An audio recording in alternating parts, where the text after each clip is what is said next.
وہ صرف انبیاء اکرام علیہ السلام کے لیے. تو یہ پنج تن پاک کی نسبت، جس کی وجہ سے 5 پوائنٹس میں انشاءاللہ ڈسکس کروں گا. تو پوائنٹ نمبر 1 ہے کہ محرم کا جو مہینہ ہے اس کا مطلب کیا ہے. محرم کہتے ہیں حرمت والا، مقدس، وہ مہینہ جس میں برے اعمال خصوصیت کے ساتھ ممنوع کر دیے جائیں اور بعض جائز بھی، ایون قتال کرنا، اللہ کی راہ میں جہاد کرنا بھی اس مہینے میں حرام ہے. یہ حرمت والا مہینہ محرم. الا یہ کہ کافر جو ہے وہ زبردستی ٹوٹ پڑے تو پھر ان کے جواب میں تلوار اٹھائی جا سکتی ہے، ورنہ اس مہینے میں یہ کام نہیں ہو سکتا. اور اب یہ بھی ساتھ ساتھ یاد کرتے جائیں کہ مسلمانوں نے محرم کے مہینے میں نبی صلی اللہ علیہ وسلم کی وفات کے 50 سال کے بعد ان کا پورا خاندان ذبح کیا ہے، ولیعوذ باللہ تعالی، جس میں تلوار کافروں کے خلاف بھی نہیں اٹھائی جا سکتی.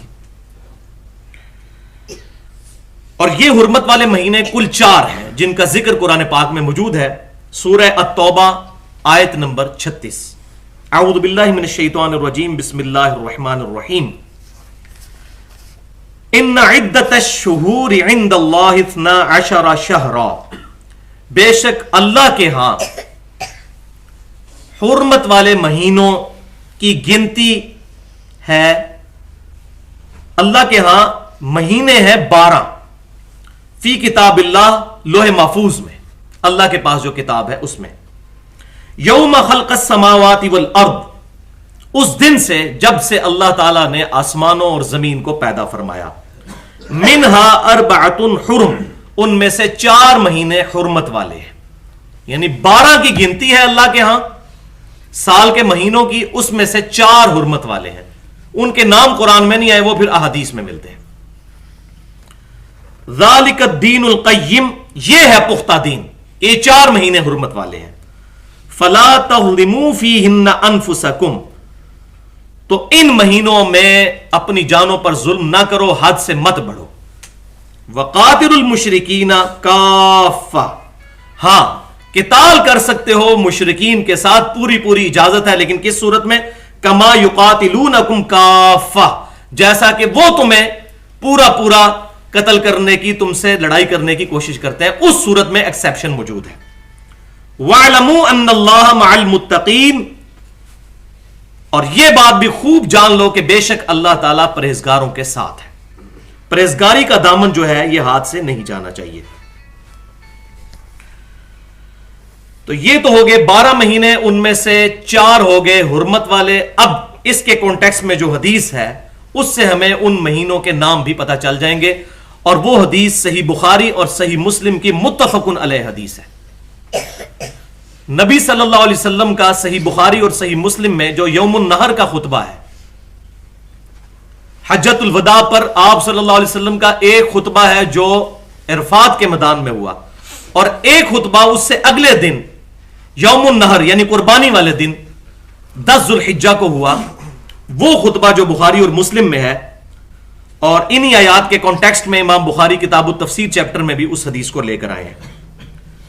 اس کے الفاظ یہ ہیں کہ آپ صلی اللہ علیہ وسلم نے فرمایا کہ زمانہ گھوم پھر کر پھر اسی جگہ پر آ گیا ہے جس پر اللہ تبارک و تعالی نے زمین و آسمان کو پیدا فرمایا تھا، کہ سال کے 12 مہینے ہیں اور ان میں سے 4 حرمت والے ہیں. زمانہ گھوم گھما کر کیوں؟ مشرکین نے جب اپنے دشمنوں سے لڑنا ہوتا تھا تو ان کے ہاں بھی یہ 4 مہینے حرمت والے تھے، لیکن وہ شریعت میں تبدیلی کر دیتے تھے جو ٹوٹی پھوٹی ابراہیم علیہ السلام کی شریعت وہاں پر چل رہی تھی. وہ کہتے تھے کہ اس دفعہ محرم کا مہینہ جو ہے نا وہ سفر والی جگہ پر چلا گیا اور سفر پہلے آ گیا تاکہ لڑائی کر لیں. جس طرح ہمارے بھی بعض اوقات علماء سو جو ہیں، جس کو ہم پنجابی میں کہا جاتا ہے کتا لال کرنے کی کوشش کرتے ہیں، صحیح پنجابی میں اس کی ٹرانسلیشن ہو سکتی ہے شریعت کو بدلنے کی، یہ وہ کام کیا کرتے تھے. تو اللہ تعالیٰ نے بھی فرمایا اس آیت میں ذالک الدین القیم، کہ یہی پختہ راستہ ہے جو بتا دیا گیا، اس میں تبدیلی نہ کرو. اور نبی صلی اللہ علیہ وسلم کی بعثت کی برکت سے اللہ تعالیٰ نے وہ جتنے بھی ایرر کنٹینیوسلی ہوتے رہے کہ ہر سال وہ تبدیل کر دیتے تھے، کرتے کرتے جس دن آپ صلی اللہ علیہ وسلم نے یوم النہر کا خطبہ دیا تو آپ صلی اللہ علیہ وسلم نے فرمایا کہ اب بائی چانس ہی وہ ساری کی ساری چیزیں اتنی زیادہ دفعہ تبدیل ہوئی ہیں کہ اپنی اصلی جگہ پر آ گئی ہیں، اب کوئی اس کو تبدیل نہ کرے. اور پھر ساتھ فرمایا کہ 4 مہینے حرمت والے ہیں، اور یہاں آپ صلی اللہ علیہ وسلم نے فرمایا کہ 3 مہینے مسلسل ہیں، ذی قعدہ کا مہینہ، ذو الحجہ کا مہینہ اور محرم کا مہینہ، اور چوتھا مہینہ جو ہے وہ رجب کا مہینہ ہے. یہ 4 مہینے حرمت والے ہیں، عزت والے ہیں، مقدس ہیں. اور یہ خطبہ پھر آگے کافی لمبا چلتا ہے، اس میں یہ بھی الفاظ موجود ہیں کہ آپ صلی اللہ علیہ وسلم نے فرمایا کہ بے شک تمہاری جانیں اور تمہارے مال اور تمہاری عزتیں ایک دوسرے پر اسی طریقے سے حرام ہیں جس طرح کہ یہ مہینہ ذوالحجہ کا اور یہ شہر مکہ اور آج کا دن اللہ کے نزدیک حرمت والا ہے، یوم النہر قربانی والا دن. بالکل اس طریقے سے تمہاری آپس میں تمہاری جانیں، مال اور عزتیں ایک دوسرے پر حرام ہیں. اور پھر اسی میں ہی آپ صلی اللہ علیہ وسلم نے فرمایا کیا تم اس بات کی گواہی دو گے قیامت والے دن کہ میں نے اپنے رب کا پیغام تمہارے تک پہنچا دیا؟ تو سب نے کہا کہ بلا یا رسول اللہ، کیوں نہیں یا رسول اللہ، گواہی دیں گے. پھر آپ صلی اللہ علیہ وسلم نے فرمایا، اللہ کی بارگاہ میں عرض کی اے اللہ گواہ رہنا. اور پھر آپ صلی اللہ علیہ وسلم نے فرمایا کہ اب جو یہاں موجود ہیں ان کی رسپانسبلٹی ہے کہ اس دین کو دوسرے لوگوں تک پہنچا دیں. بھائیو، اہل سنت کہلوانے والے تینوں گروہ، بریلوی، دیوبندی اور سلفی یعنی اہل حدیث اور اہل تشیع بھی، ان کا اس بات پر اجماع ہے کہ سیدنا عمر فاروق رضی اللہ تعالیٰ عنہ کے مبارک دور میں سیدنا علی رضی اللہ تعالیٰ عنہ کے مشورے سے یہ بات طے پائی کہ اسلامی سال ہجرت سے شروع ہوگا. آپ صلی اللہ علیہ وسلم نے جو ہجرت فرمائی، اور اسلامی مہینہ جو ہے یہ سجسٹ کیا گیا سیدنا عثمان غنی رضی اللہ تعالیٰ عنہ کی طرف سے کہ محرم کا مہینہ، اسلامی مہینہ جو ہے اس سے سٹارٹ کیا جائے اسلامی سال کو. اور یہ جو محرم کا مہینہ یہ کس لیے کہ یہ اللہ کا مہینہ ہے. اور وہی اگلا پوائنٹ ہے، پوائنٹ نمبر 2. صحیح مسلم میں انٹرنیشنل نمبرنگ کے مطابق 2755 نمبر حدیث ہے کہ آپ صلی اللہ علیہ وسلم نے فرمایا کہ رمضان المبارک کے بعد سب سے افضل روزے اللہ کے مہینے کے روزے ہیں اور وہ محرم کا مہینہ ہے. تو محرم کا مہینہ اللہ کا مہینہ ہے، ویسے تو سارے ہی اللہ کے ہیں لیکن اس کو خالصتاً اللہ نے اپنے ساتھ نسبت دی ہے. جیسا کہ دنیا کی تمام مسجدیں اللہ ہی کے گھر ہیں لیکن بیت اللہ شریف کو ایک خاص اہمیت حاصل ہے. تو محرم الحرام چونکہ اللہ کا مہینہ ہے، اس وجہ سے سیدنا عمر کے دور میں یہ طے پایا کہ ہجرت والے سال سے سن ہجری کا آغاز کیا جائے اور محرم کو پہلا مہینہ جو ہے یہ رکھا جائے. اور اس محرم کے مہینے میں بھی خصوصاً عاشورہ کا جو دن ہے، یہ عاشورہ کہتے ہیں 10 تاریخ کو، اور یہ عاشورہ کا لفظ صحیح بخاری اور صحیح مسلم میں موجود ہے. یہ کوئی اہل تشیع کی ڈیوائز کی بھی ٹرم نہیں ہے، یہ اہل سنت اہل تشیع دونوں کے ہاتھ آپ صلی اللہ علیہ وسلم کے مبارک ریفرنس سے ہی بات ملتی ہے کہ عاشورہ کا جو دن ہے 10 محرم الحرام کا دن، یہ پرٹیکولر اسلام سے پہلے بھی بڑی عزت والا دن سمجھا جاتا تھا. اور صحیح بخاری اور صحیح مسلم میں کم از کم 50 احادیث موجود ہیں عاشورہ کے دن کے بارے میں. صرف تقریباً 25 احادیث صحیح بخاری میں ہیں اور تقریباً 30 کے قریب جو ہے وہ صحیح مسلم میں، اور وہ دونوں ہی تقریباً متفقن علیہ ہیں سوائے 1-2 کے، یعنی ایسی ہیں جو کامن ہیں، بخاری میں بھی موجود اور مسلم میں بھی موجود. چنانچہ انہی میں سے ایک حدیث جو صحیح بخاری اور صحیح مسلم کی متفقن علیہ حدیث ہے، اما عائشہ رضی اللہ تعالیٰ عنہ کہتی ہیں کہ قریش میں بھی عاشورہ کا دن جو ہے اس کا روزہ رائج تھا پہلے سے ہی. تو آپ صلی اللہ علیہ وسلم نے صحابہ کرام علیہم رضوان کو یہ حکم فرمایا کہ وہ 10 محرم کا روزہ رکھیں.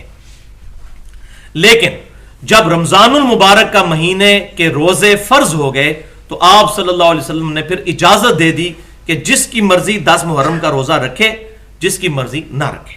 یعنی پھر ایز این obligation یہ روزہ نہیں رہا، یہ آپشنل بن گیا. ایک اور حدیث جو صحیح بخاری اور صحیح مسلم کی متفقن علیہ حدیث ہے، ابن عباس رضی اللہ تعالیٰ عنہما کہتے ہیں کہ جب آپ صلی اللہ علیہ وسلم